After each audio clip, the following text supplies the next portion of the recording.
Monsieur le Premier ministre, Mesdames et Messieurs les ministres, Monsieur le ministre des Affaires étrangères de l'Inde, merci pour votre présence particulière à nos côtés. Monsieur le nonce, Monseigneur, Messieurs les Premiers ministres, Monsieur le Président du Conseil constitutionnel, Mesdames, Messieurs les parlementaires, Monsieur le chef d'état-major des armées, Madame la maire de Paris, Madame la secrétaire générale des Affaires étrangères, Monsieur le chef d'état-major de l'armée de terre, Mesdames, Messieurs les directrices, directeurs, ambassadrices, ambassadeurs, Mesdames, Messieurs, en vos grades et qualités. Merci de votre présence aujourd'hui dans cette salle. Ces dernières années, j'ai eu pour coutume de vous réunir ainsi et le ministre de l'Europe et des Affaires étrangères a en effet changé la date ces derniers temps. Et donc ce discours est aussi pour moi l'occasion de vous présenter avant toute chose mes vœux. Mes vœux pour vous-même, vos familles, vos proches, et pour l'ensemble de vos collaboratrices, de vos collaborateurs, partout dans nos ambassades, partout où vous avez à défendre la voix de la France. Et ces dernières années aussi, j'avais pour coutume de faire un discours très long, que je vous faisais subir pendant plusieurs heures, qui visait à couvrir à peu près tous les sujets de l'état du monde. Et donc cette année, j'ai décidé de ne pas faire un discours. C'est pourquoi, à la demande du ministre, j'ai eu 3 tables rondes pour donner des instructions et échanger avec les ambassadrices et ambassadeurs concernés par 3 thématiques clés pour l'année qui s'ouvre. Les questions européennes, l'Afrique avec le sommet, j'y reviendrai rapidement, qui nous attend, et le G7 et les BRICS. Néanmoins, il a réussi à ce que je fasse tout de même un discours en plus des tables rondes. Et donc, je veux simplement vous dire que ceci n'est pas un discours, et ceci a vocation à être très court, en tout cas beaucoup plus court que les années précédentes. C'est aussi pour vous rassurer compte tenu de l'heure qu'il est. Et de manière très simple, au fond, les vœux étant prononcés et toute ma gratitude, ma reconnaissance vous étant exprimée pour l'action qui est la vôtre, je voulais vous livrer ce matin quelques convictions. Je ne vais pas traiter tous les sujets, toutes les géographies, mais je pense que c'était nécessaire de pouvoir partager quelques convictions dans le moment que nous vivons. Les constats, nous les connaissons. Je les ai faits longuement l'année dernière, l'année d'avant. Et en particulier, ce que j'ai dit l'année dernière, je pense, reste totalement valide. Nous sommes dans un monde qui se dérègle. Les instances du multilatéralisme fonctionnent de moins en moins bien. Nous évoluons dans un monde de grande puissance avec une vraie tentation de se partager le monde. Et je crois que ce qui s'est passé durant les derniers mois ou parfois les derniers jours n'a rien enlevé à ce constat. Et donc c'est le grand risque de l'ordre international dans lequel nous vivons. Les États-Unis sont une puissance établie mais qui se détourne progressivement de certains de ses alliés et s'affranchit de règles internationales qu'elle promouvait encore récemment, qu'il s'agisse du commerce, de certains éléments de sécurité ou de certaines enceintes. Et la Chine est une puissance toujours montante, qui doit faire le choix de partenariats diversifiés, mais qui témoigne d'une agressivité commerciale de plus en plus désinhibée, et surtout depuis la période de sortie Covid, et qui met à mal aujourd'hui l'économie européenne. Et puis nous continuons d'avoir des puissances de déstabilisation, la Russie, avec l'Ukraine et d'autres géographies, et les ingérences informationnelles et autres, et je pourrais citer l'Iran et plusieurs autres. Et donc, dans ce monde-là, le grand risque que nous avons face à nous, et ce qui est en train de se passer, c'est un affaiblissement de toutes les instances dans lesquelles nous pouvons régler les questions communes, de toutes les instances de coopération. C'est un risque d'affaiblissement de notre Europe, qui, face à cette brutalité et la loi du plus fort, serait le dernier espace où on continue de rappeler les règles du jeu que les autres n'appliquent plus. Et ce serait ce risque d'effacement que certains voient venir ou dénoncent. Ce que je disais l'année dernière sur l'international réactionnaire reste vrai, et je crois même qu'il y a aujourd'hui un processus, pour certains assumé, de recolonisation. Et au fond, nous sommes pris dans un espace du jeu très étonnant, où nous, Français européens, nous subissons des discours anticoloniaux qui ne correspondent plus à des réalités, à notre pratique, et nous subissons une agressivité néocoloniale de certains. Mauvaise situation. pourrait-on dire. Je crois que si nous montrons de la constance, de la détermination et de l'action, elle peut être féconde, mais il va falloir beaucoup d'endurance. Dans ce contexte, je pense qu'il y a deux comportements qui ne nous correspondent pas. C'est-à-dire, face à ceux qui voudraient voir revenir la loi du plus fort, désinhibés, les suivre bêtement, ce n'est pas notre intérêt. Ça, c'est le choix de la vassalisation heureuse, ce n'est pas le nôtre. Ne correspond pas ni aux intérêts, ni aux valeurs de la France et de l'Europe. De l'autre, il y a un choix aussi qui pourrait être tentant, qui est celui de dire, qui est le choix moral, de dire on n'y peut plus rien, mais on va continuer de dire ce qui est bon. C'est le choix de l'impuissance, ça n'est pas non plus le nôtre. Le seul qui me semble tenable, possible, c'est d'assumer que nous sommes dans un moment très difficile de l'ordre du monde, qui se dérégule, la loi du plus fort cherche à s'imposer, où les règles d'hier sont de plus en plus fragilisées, mais au fond de se dire que nous sommes bien plus forts que beaucoup ne le croient si nous savons nous unir davantage, et que le cœur de notre action, c'est de continuer à nous renforcer, c'est d'avoir plus de logique de puissance pour la France et pour l'Europe, c'est d'assumer de défendre complètement nos intérêts, et c'est de continuer à défendre notre influence partout où le multilatéralisme efficace peut être défendu. Et d'assumer cette ligne totalement. Et ma conviction en vous livrant juste ces quelques axes en ce début d'année, c'est de vous dire que nous ne sommes pas là, nous, ni vous en tant qu'ambassadrice, ambassadeur ou directrice et directeur ou ministre et votre serviteur, nous ne sommes pas là pour nous lamenter sur l'état du monde ou pour le commenter. Nous sommes là pour agir. Et il y a un chemin d'action dans le monde tel qu'il est en train de se jouer. Et nous avons énormément d'atouts dans celui-ci, parce que nous avons continué de nous réarmer bien avant les autres, parce que nous avons une indépendance stratégique militaire bien supérieure à beaucoup, et que c'est une force. Parce que nous avons une culture stratégique qui est là et qui est forte, et parce que notre agenda européen, je vais y revenir, s'est imposé ces dernières années, et parce que nous avons aussi un statut diplomatique dans ces instances un peu particulier, qui est une opportunité unique pour nous. Simplement, il faut peut-être bousculer quelques-unes de nos habitudes, améliorer quelques-uns de nos points, je vais y revenir, mais agir de manière pragmatique dans cet environnement. Et au fond, il faut assumer pleinement notre ambition diplomatique dans la partie qui se joue aujourd'hui, qui doit être de défendre nos intérêts, notre influence, et de ne rien céder, ni à la vassalisation d'un côté, ni en quelque sorte à l'idée que nous devrions devenir une puissance morale impuissante. Non. Alors pour tout ça, les quelques points que je voulais faire et développer, d'abord c'est se dire comment on développe et on renforce nos intérêts. Le premier de nos intérêts, c'est la paix, la sécurité. Et au fond, c'est ce qui, ces dernières années, a été mis à risque par l'agression russe en Ukraine. C'est quand même le sujet le plus fondamental pour nous, aujourd'hui, Français, Européens. Et donc, je vous remercie de l'action collective. La démonstration qui a été faite il y a 48 heures à Paris avec la coalition des volontaires, l'Ukraine et les États-Unis d'Amérique montre qu'il y a la possibilité d'une action utile. Et donc, nous avons raison d'aider l'Ukraine, nous continuerons de le faire, et nous avons pris des décisions importantes en Europe en fin d'année dernière. Nous continuerons de renforcer cela, et là aussi, réveillons-nous. Aujourd'hui, la totalité de l'aide financière à la résistance ukrainienne, elle est fournie par les membres de la coalition des volontaires. La totalité. Il y a des dépendances qui existent, capacitaires à l'égard de certains, dont les États-Unis d'Amérique, mais plus financières. Et ce que nous avons fait, regardez d'où nous venons, dans ce monde qui paraît en désordre, où il y a cette culture de l'événement de chaque jour. Il y a un an, au moment où je vous parlais, on disait, on ne sait pas si les Américains ne vont pas nous lâcher, ils disent qu'ils vont régler cette guerre en un quart d'heure, on ne saura pas aider l'Ukraine sans eux, on ne peut pas faire la paix. En février, la réunion au bureau ovale, dont tout le monde se souvient, on lance en février la coalition des volontaires. Elle s'est réunie à Paris, on a consolidé quelque chose d'inédit. Donc c'est possible. Et à travers cette coalition, on défend nos intérêts.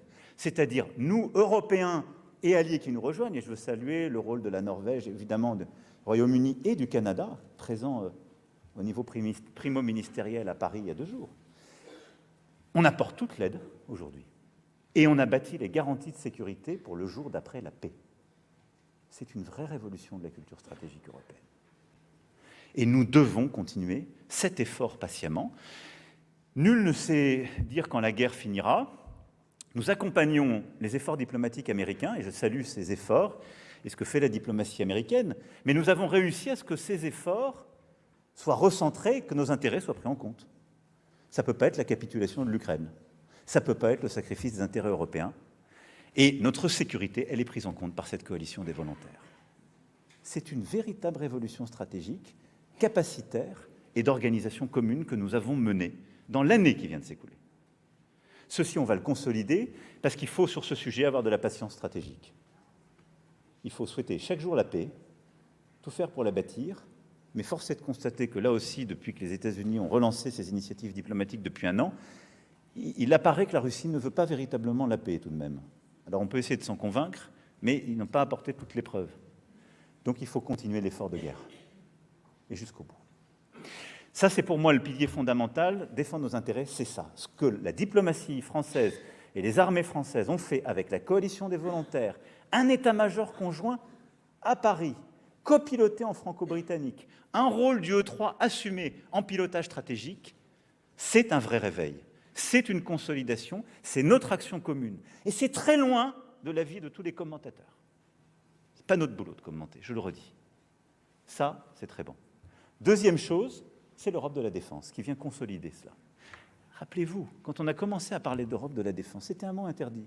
Les gens nous disaient « Oh là là, vous allez casser l'OTAN ». Pilier européen de la défense, il fallait négocier des semaines pour obtenir cette mention. Depuis 2022, on a réussi une révolution, là aussi, stratégique. L'autonomie stratégique européenne est assumée depuis la présidence française de l'Union européenne. Elle se décline en actes et l'Europe de la défense est une réalité. Elle a été consacrée par le sommet exceptionnel en mars dernier. Elle s'est traduite par des livres blancs, un travail de la Commission européenne, une remobilisation, un réveil de l'Agence européenne de défense, et puis aussi des instruments de financement qui ont été conçus par les Européens, avec une préférence européenne que nous avons défendue, assumée. Formidable avancée des dernières années, et tout particulièrement de la dernière année. Ce réveil de l'Europe de la défense est fondamental. Maintenant, j'attends de nous collectivement qu'on fasse deux choses, qu'on le décline sur le plan capacitaire. Et donc que nos armées, la DGA, nos industriels de défense, se disent comment je pense en européen, là où nous continuons, nous, à penser trop souvent en français. Et deux, que partout dans les ambassades, vous alliez essayer de trouver les partenaires possibles et qu'on développe vraiment les prospects dans l'industrie de défense.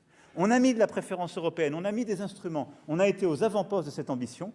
Il faut que ce soit une formidable opportunité pour plus d'innovation, de technologie de défense, de création européenne, pour nous dérisquer des Américains aussi, et être plus autonomes, en vrai. Et la deuxième chose, pour avoir plus de gains commerciaux pour nos entreprises. Et l'Europe de la défense doit être une terre aussi de conquête et de création de valeur. La deuxième chose sont nos intérêts économiques qu'on veut défendre. Et là, on a un double problème. L'agressivité chinoise et les tarifs américains. J'ai dit que je ne ferais pas un long discours, donc je vais plutôt droit au but. Et c'est un gros problème d'avoir les deux en même temps. Et ce problème n'a pas été assez pris en compte en réalité par beaucoup. La réalité, c'est que même les pays qui avaient un excédent commercial avec la Chine sont en déficit commercial avec elle. La réalité, c'est que même notre partenaire allemand, qui a formidablement réussi ces dernières années, depuis cette année, est en déficit commercial avec la Chine, et que l'année dernière, 50 000 emplois industriels en Allemagne ont été détruits, largement par cette agressivité chinoise. Alors, c'est le fruit de leur travail, de certains déséquilibres, j'y reviendrai. Mais au fond, le rapport Draghi que nous n'avons pas tout à fait appliqué, il est déjà caduc pour partie parce qu'il n'avait pas pris en compte cette accélération du monde. Et depuis les rapports Draghi et l'État, il y a deux choses qui sont passées. La Chine va beaucoup plus vite et plus fort. Elle nous taille des croupières dans la machine-outil, dans l'industrie, y compris en Europe. Et la deuxième chose, c'est que face à cette situation, les Américains ont décidé de mettre des tarifs, y compris aux Européens. Ce n'était pas attendu, mais ça a été l'approche. Donc, face à ça, notre agenda économique, pour défendre notre intérêt, doit être très simple. Le premier, c'est la protection. Ça n'est pas le protectionnisme, la protection. Mais c'est assumer que nous ne sommes pas simplement un marché qui doit s'intégrer, mais une puissance industrielle, commerciale, douanière qui doit aussi se protéger face aux règles déloyales. C'est un vrai changement de logiciel. Il a commencé à être à l'œuvre. Et ce que je décrivais comme des succès européens en matière d'Europe de la défense, nous les avons aussi sur cet agenda. On commence à les avoir. Là, on était totalement isolés quand on parlait de protection de préférences européennes. Ces derniers mois, la Commission européenne a commencé à changer son agenda. Regardez sur l'acier, regardez sur l'automobile. C'est une vraie petite révolution conceptuelle qui est en train de se faire. Il faut l'accélérer en actes. Et au fond, nous, Européens, il nous faut accepter de mieux protéger nos frontières pour favoriser les acteurs avant tout. Et quand on a, et c'est donc très simple, des mesures de sauvegarde, des clauses miroirs, quand on impose à nos producteurs des règles, que va-t-on, dans le même temps où on accroît leurs règles, ouvrir à des marchés qui ne les respectent pas? On n'obtient pas l'adhésion massive de nos producteurs en faisant ça. Et le bon sens conduit plutôt à les écouter quand même sur ces sujets. Donc nous sommes aujourd'hui en Europe une puissance qui régule trop ses propres acteurs et qui ne protège pas suffisamment son économie des acteurs étrangers, surtout quand il y a une concurrence déloyale. Donc l'Europe qui protège, c'est le premier pilier de la stratégie, c'est la préférence européenne, c'est des clauses de sauvegarde, et c'est des vrais mécanismes de protection de nos intérêts, et c'est de penser l'Europe pas simplement comme un marché pour lui-même, mais une puissance commerciale de 450 millions d'habitants et de consommateurs qui veut bâtir des accords, et des bons accords. L'Inde est un bon exemple de ce qu'on veut continuer de faire, c'est dans beaucoup de sujets.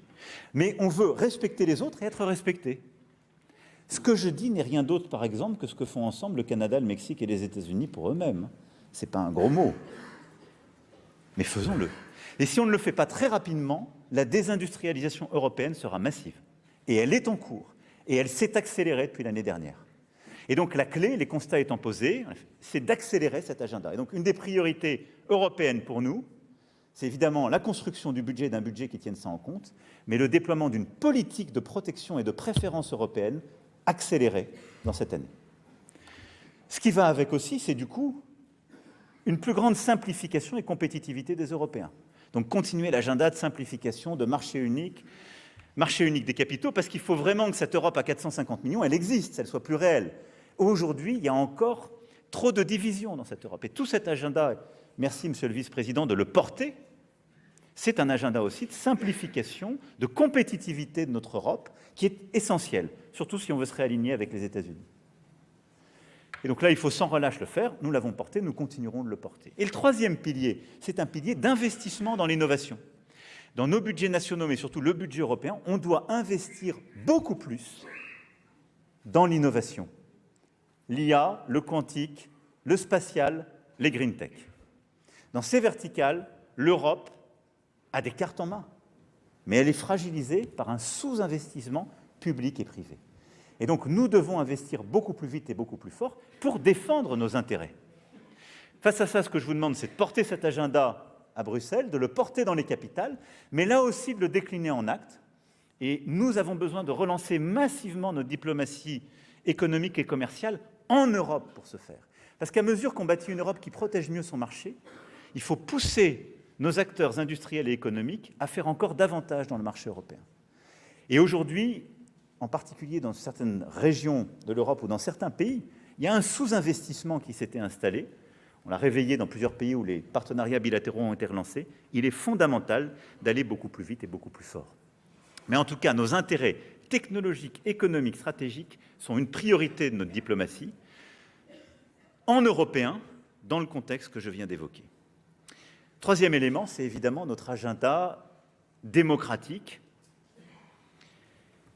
intellectuel, je dirais, mais c'est que face à ce désordre du monde, le gris pour les Européens, c'est d'être sous les coups de boutoir d'un côté de régimes autoritaires et de l'autre côté des algorithmes de quelques-uns, si je puis m'exprimer ainsi.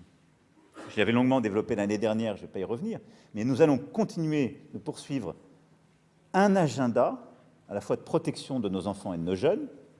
Le gouvernement aura présenté un texte et des initiatives en la matière, mais aussi de protection de ce que sont les valeurs, l'espace démocratique européen, c'est-à-dire l'indépendance académique, la liberté de la science et la possibilité d'avoir un espace informationnel maîtrisé, où les avis peuvent s'échanger totalement librement, mais où les choix ne sont pas faits par les algorithmes de quelques-uns.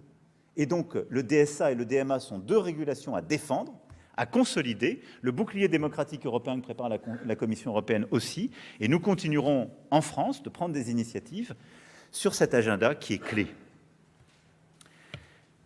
Je ne veux pas aller plus loin, mais vous le comprenez donc, le premier axe, c'est vraiment celui de nos intérêts sécuritaires et militaires, économiques, technologiques, et donc démocratiques et intellectuels. Et dans ce contexte-là, d'agir en Européen, d'assumer ce discours de puissance et d'assumer les résultats qu'on a eus. Et je le dis avec force, ces dernières années, l'agenda français a réussi à s'imposer en Europe. Les textes changent, les méthodes changent. On a maintenant deux défis, que ça accélère, que ça soit beaucoup plus rapide, et que nous en tirions le maximum de bénéfices possibles en étant beaucoup plus actifs, en particulier nos acteurs industriels, nos acteurs économiques et notre diplomatie économique pour relayer tout cela. Le deuxième élément que je voulais souligner, c'est celui de notre influence dans ce contexte. Et au fond, dans ce monde en désordre que j'évoquais, face à des puissances très agressives, nous croyons dans la consolidation de partenariats. On l'a plusieurs fois dit, mais on n'a pas fait que le dire. On l'a fait en acte. Et je veux ici les défendre, en défendre la philosophie et l'efficacité. La coalition des volontaires, c'est un partenariat en matière stratégique et de défense, pertinent, qui aura de l'avenir, qui au fond fait que notre sécurité et notre défense n'est pas que de l'OTAN, et qui a acté un partenariat stratégique et de défense pour la France et les Européens nouveau. On a bâti un autre grand partenariat géographique ces dernières années, qui est l'Indo-Pacifique, qui a été lancé en 2018 en Inde, Monsieur le ministre. Et aujourd'hui, on a consolidé des partenaires, l'Inde, l'Indonésie, l'Australie, plusieurs autres, qui sont des partenaires inédits en termes de défense, de sécurité, en termes d'intelligence artificielle, en termes d'économie, en termes de climat et de transition climatique, solides. Ce partenariat qu'est l'Indo-Pacifique, c'est une certaine lecture du monde, la nôtre. C'est celle d'ailleurs qui, avant même ces dérèglements, a dit aux uns aux autres, nous ne voulons ni être les vassaux des uns, ni être en confrontation avec les autres. Mais on croit au fond à cette troisième voie, respectueuse des souverainetés, des équilibres, dans laquelle on construit des alliances nouvelles. Regardez les chiffres, ça marche. Engagez-vous à plein dans cette stratégie. Et il nous faut la consolider. Troisième élément, on a à bâtir, à consolider un nouveau partenariat, on le voit bien, autour de la Méditerranée. Les difficultés, je n'y reviendrai pas, des uns avec les autres, ont rendu plus compliquée cette tâche, mais les formats sont restés. Et je veux dire la solidité aujourd'hui de l'amitié avec l'Égypte, la force de notre politique avec le Liban, et nous continuerons en organisant les conférences pour les forces armées libanaises et pour la reprise aussi économique du cher Liban. La remontada formidable de notre diplomatie avec le Maroc et la construction aujourd'hui d'un lien extrêmement fort.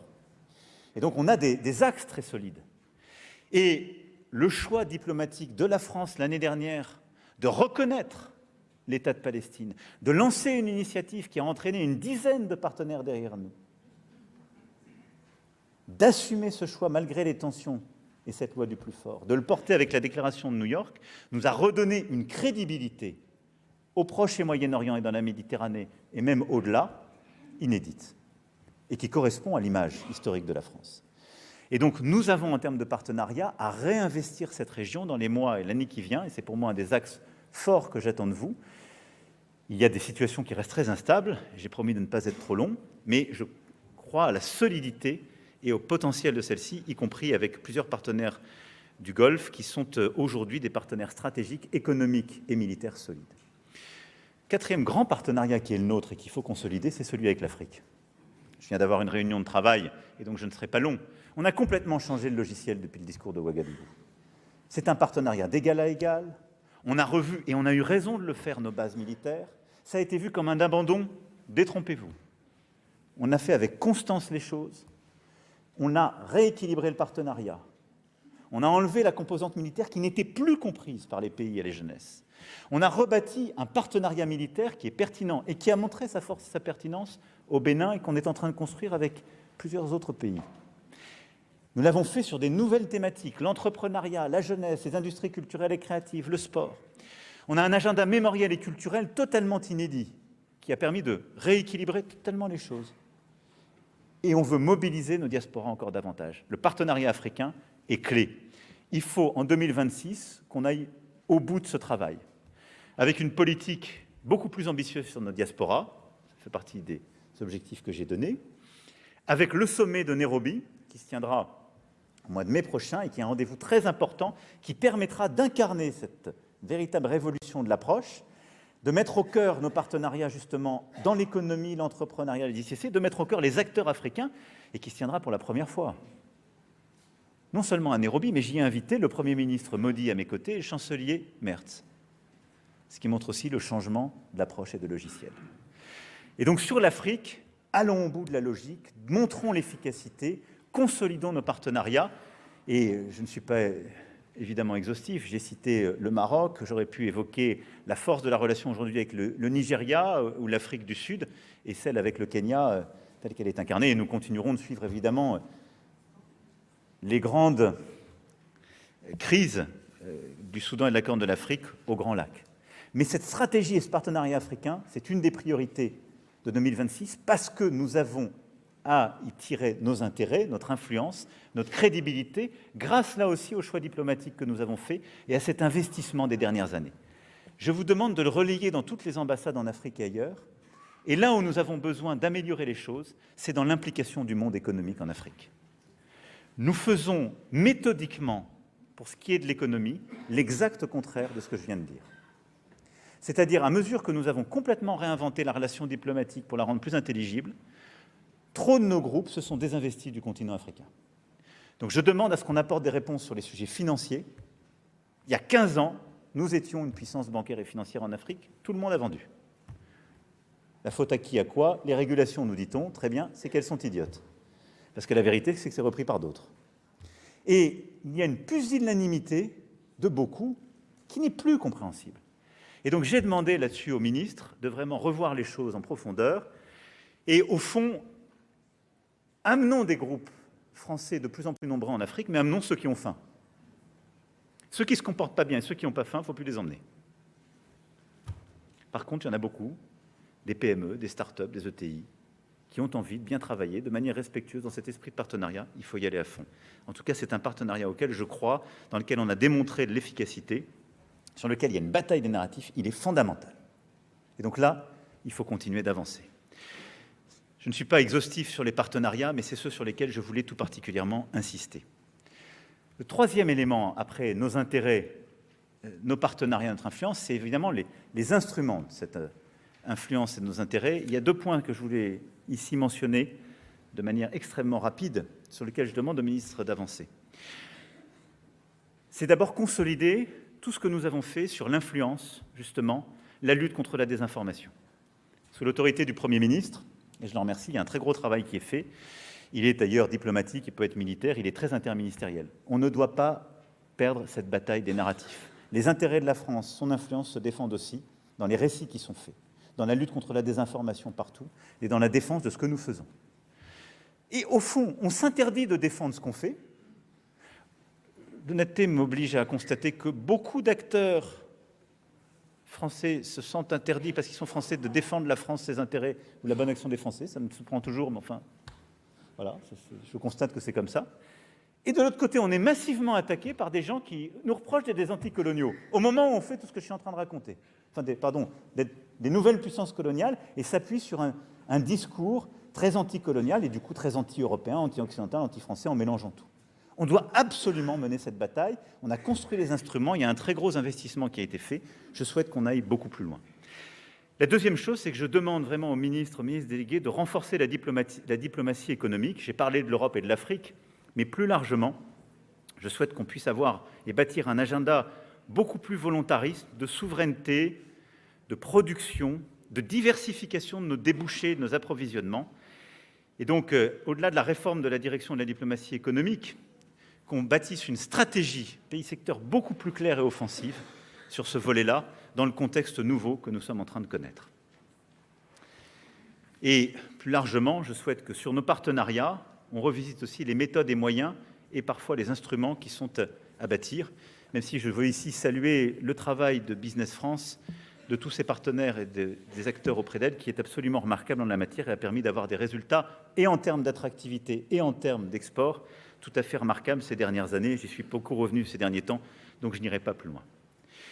Le dernier point que je voudrais faire, c'est celui sur la coopération internationale et au fond, dans ce temps de retour de la loi du plus fort, qu'est-ce qu'on fait du multilatéralisme ? J'ai ici constamment été l'avocat à vos côtés et vous avez été constamment les acteurs de ce multilatéralisme efficace. Il se trouve que j'y crois, je continue d'y croire et je pense que ce qui est en train de se passer valide plutôt cette approche. Et je vais essayer ici de dire quelques convictions et quelques rendez-vous de l'année qui vient. En effet, je pense que notre intérêt et la maximisation de notre influence passe par aussi la défense du multilatéralisme. Et quand je défends le multilatéralisme, ce n'est pas pour défendre une idée que je trouve bonne, intelligente, c'est aussi le cas. C'est parce que je pense que la place qu'on y tient, le rôle qu'on y a historiquement et qu'on y a eu ces derniers temps, est bon pour nous. Et donc que c'est notre intérêt de défendre ce multilatéralisme efficace. Et là aussi, face au discours ambiant complètement défaitiste ou sidéré par le choc du monde chaque jour, enfin, regardons ce qu'on a réussi à faire tous ensemble, les succès de la diplomatie française l'année dernière.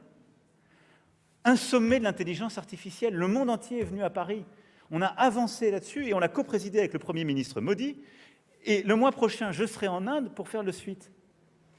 On a bâti justement, dans ce rapport franco-indien, un agenda international qui est la structure d'un multilatéralisme efficace sur l'intelligence artificielle, qui croit dans l'innovation, mais qui veut aussi des justes régulations et qui ne veut pas déléguer aux grandes puissances un peu gloutonnes la totalité de cet agenda. C'est une réussite de notre diplomatie, du travail avec nos grands partenaires. Nous avons tenu le sommet des océans. Mais ne sous-estimez pas le succès pour la diplomatie française que c'est. Le traité sur la régulation de la haute mer était attendu depuis des décennies. Il a été signé grâce à votre travail collectif, et je vous en remercie, il y a presque 2 ans. Mais la dernière fois, on avait mis 12 ans à ratifier un tel traité. Il a été ratifié grâce à la diplomatie française et grâce à Nice. Et surtout, on a construit là aussi des alliances pour les aires marines protégées, pour protéger les fonds marins, et donc pour consolider ce fameux traité dit BBNJ. Donc, il y a un chemin pour le multilatéralisme. Juste, il faut s'engager. Il faut trouver des alliés. Et au fond, il faut respecter tout le monde et se dire que ceux qui sont un peu écrasés par ce duopole ont envie de retrouver des voies respectueuses qui leur donnent une place. Et ce qu'on a fait pour l'intelligence artificielle, comme ce qu'on a fait pour les océans, c'est justement d'être cette puissance d'équilibre qui bâtit un multilatéralisme efficace et qui va rattraper beaucoup de pays qui veulent être respectés, qui veulent une mondialisation avec des règles du jeu claires, qui ne veulent pas subir la loi du plus fort et qui partagent certains de nos intérêts et certaines de nos valeurs, même si on n'est pas d'accord sur tout. Donc ça fonctionne.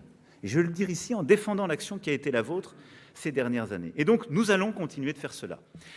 D'abord en continuant de consolider certains instruments de notre agenda et de ce multilatéralisme efficace dans quelques domaines. On va continuer de le faire sur les questions climatiques et de biodiversité, en parachevant le travail qui a été fait sur la biodiversité en franco-britannique avec beaucoup de partenaires, en avançant sur l'agenda de la lutte contre le plastique, qui est pour moi une des priorités de l'année 2026, il ne faut pas lâcher cela, et en continuant de consolider, comme on l'a constamment fait ces dernières années, l'agenda climat-biodiversité, y compris avec ces initiatives concrètes que sont les One Planet Summit, qui sont ce multilatéralisme efficace, multi-acteurs.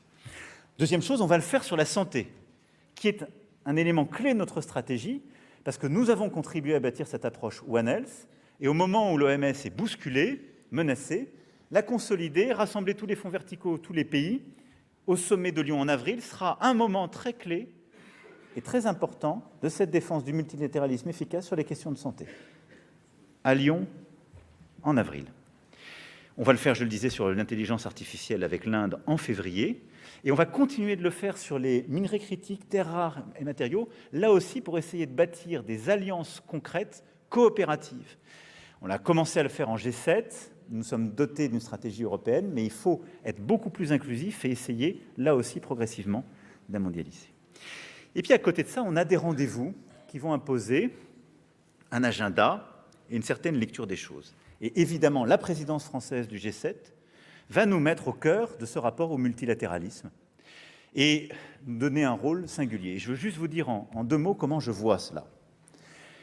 Elle se tiendra donc à Évian en juin prochain. Et je veux remercier toute l'équipe, son secrétaire général et toutes les équipes qui le font, mais aussi toutes les ambassades qui pilotent ce travail. Le cœur de notre objectif pour la présidence du G7, ce sont précisément les déséquilibres mondiaux. Et c'est de démontrer qu'on a une réponse face à ces déséquilibres macroéconomiques internationaux.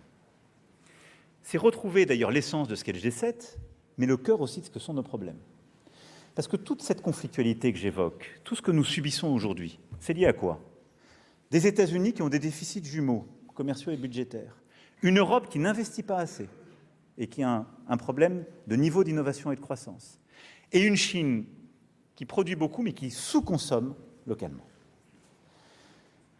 La seule manière de répondre à ces déséquilibres, elle est coopérative. Si on y répond par une guerre tarifaire et une guerre de la surproduction, on n'a aucune chance de régler ces sujets. Et donc, ce que nous sommes en train de faire, c'est d'abord de bâtir de la convergence intellectuelle et politique entre les partenaires et d'essayer de trouver les réponses coopératives et donc de réengager les Chinois vers plus de consommation intérieure, mais aussi des investissements directs en Europe sur des technologies clés où on peut faire du transfert de manière plus coopérative, de réengager les États-Unis vers un démantèlement de leur politique tarifaire en leur montrant qu'ils ont intérêt aussi à cette logique d'investissement direct étranger et d'engager les Européens vers une politique d'investissement. La deuxième priorité, en même temps qu'on gère les déséquilibres mondiaux de ce G7, c'est de tout faire pour éviter la fragmentation du monde et de ne pas faire du G7 un club anti-Chine ou un club de la fracture du monde ou un club anti-BRICS et de laisser les BRICS devenir un club anti-G7. Ça, c'est le schéma du pire. Et donc nous allons mettre toute notre énergie, et c'est pour ça aussi que vous êtes là, Monsieur le Ministre, et je vous en remercie, l'Inde assumant la présidence des BRICS, pour avoir un agenda commun et essayer de trouver les bonnes convergences et d'être en quelque sorte des passerelles, les uns et les autres, en la matière. Et de bâtir de la coopération entre nous, des capacités à trouver de la résilience, et beaucoup aimé votre capacité à renommer les BRICS de manière là aussi plus inclusive, à travers des priorités. Au fond, les priorités que vous donnez aux BRICS sont exactement celles qu'on pourrait assigner au G7. Et donc on va essayer de rassembler, si je puis dire, ce club, ce qui est, je crois, aussi notre intérêt, compte tenu de la force démographique et économique des grands émergents. Et donc notre intérêt, c'est d'essayer de réunifier ces clubs de manière concrète. Et donc ça, ce sera au-delà des thématiques et des objets plus identifiés, on aura l'occasion d'y revenir, mais c'est pour moi l'importance de ce G7, c'est vraiment d'en faire un instrument pour saisir ensemble et recréer de la coopération sur ces déséquilibres macroéconomiques globaux. J'aurais pu citer les sujets des paiements, les sujets monétaires et autres, mais je ne veux pas être encore plus long.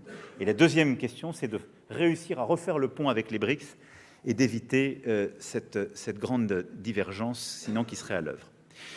Et puis ensuite, il y a 3 chantiers sur le multilatéralisme qu'on va prendre cette année et qui me paraissent clés. L'un, c'est la crise sur les instruments de sécurité. On l'évoquait tout à l'heure avec certains d'entre vous. Au fond, nous avons un multilatéralisme de la sécurité à reprendre et je pense que la France et les Européens peuvent le faire. D'abord, nous avons la crédibilité, la culture, l'histoire. Nous avons défendu, il y a quelques mois, la FINUL, qui joue un rôle clé au Liban.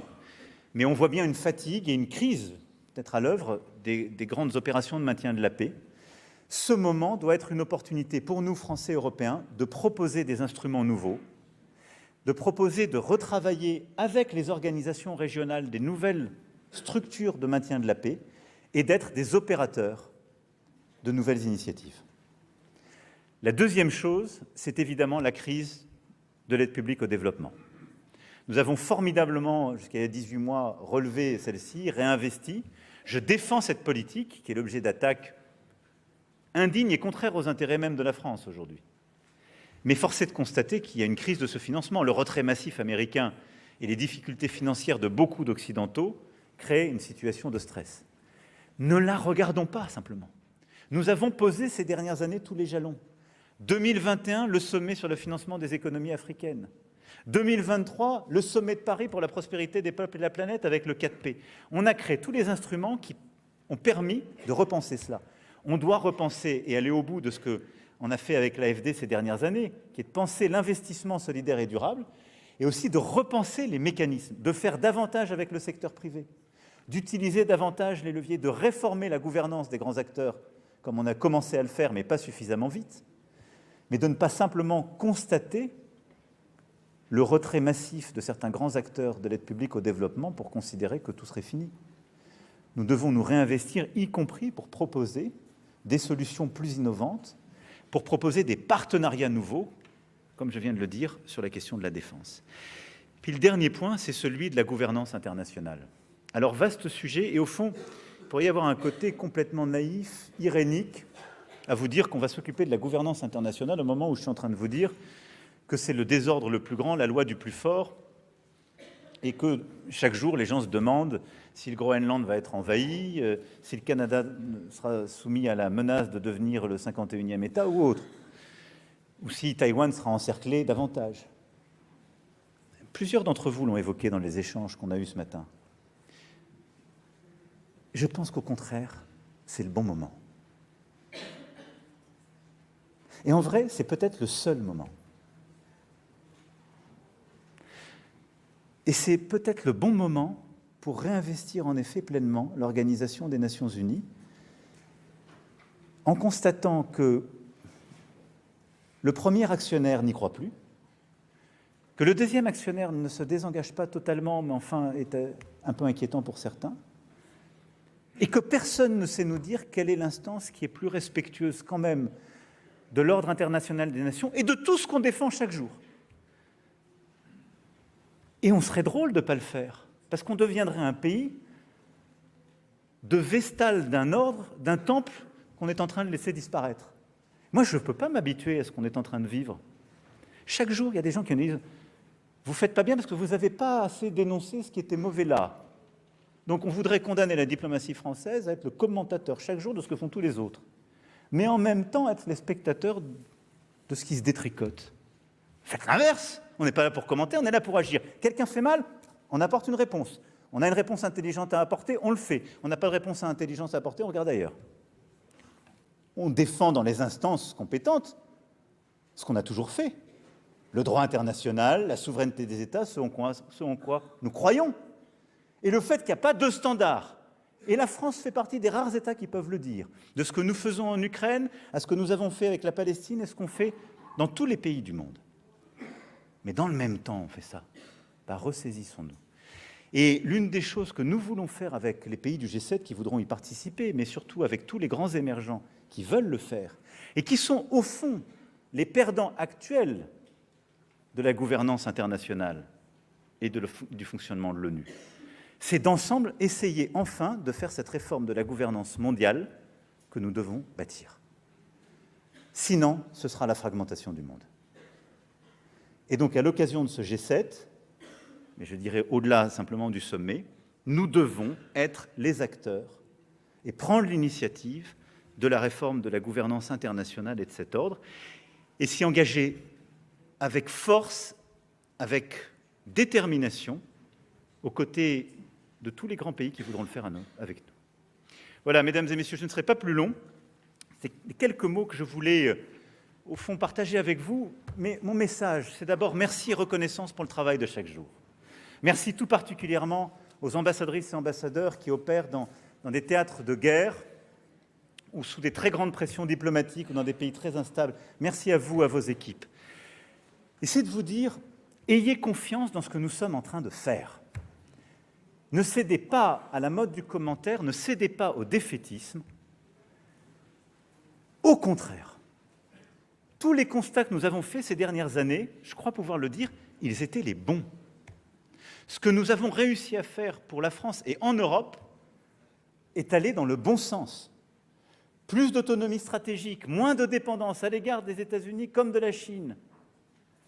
Réassumer un discours de puissance militaire, technologique, économique, scientifique. Défendre nos intérêts dans tous ces chapitres. Mais être un acteur fiable, inclusif d'une mondialisation qui doit construire des solutions avec les autres et des partenariats nouveaux. Tout ça a été validé à travers le temps. Mais face à l'accélération de la loi du plus fort et de la brutalisation du monde, on ne doit pas être dans la consternation, l'atermoiement. On doit être dans l'accélération de notre agenda. Donc soyez fiers de ce que vous avez fait, vous avez des résultats. Soyez fiers et déterminés de tout ce qu'il nous reste à faire, parce que la seule réponse à ce qui est en train de se jouer, c'est de redoubler d'efforts. Ce qu'on a fait avec la coalition des volontaires, ce qu'on va continuer de bâtir et ce qu'on va faire sur chacun des points que j'ai évoqués. Parce que la France est un pays qui est respecté, parce que la France tient sa parole, parce que la France ne menace pas ses alliés ou ses partenaires, parce que la France respecte tous ses partenaires. Et parce qu'à travers ce que nous avons bâti, nous avons montré aussi une chose, c'est que nous avions de la constance, que nous étions fiables et qu'on pouvait s'appuyer sur nous. Parfois, on n'est pas les plus forts, souvent, on n'est pas les plus grands. Mais là où on s'engage, on le fait. Et ça, défendez-le dans les capitales où vous servez le pays. Parce que cette valeur est inédite. Nous refusons le nouveau colonialisme et le nouvel impérialisme. Mais nous refusons aussi la vassalisation et le défaitisme. Nous voulons être des partenaires forts, faire le maximum de ce qu'on peut, mais quand on s'engage, on est là. Ça a beaucoup de valeur pour notre diplomatie, pour nos entreprises, pour nos intérêts stratégiques, partout à travers le monde. Merci à tous et toutes. Vive la République et vive la France.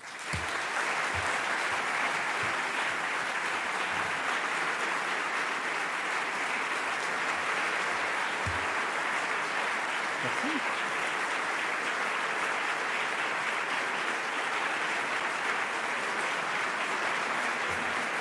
On va au Cossel.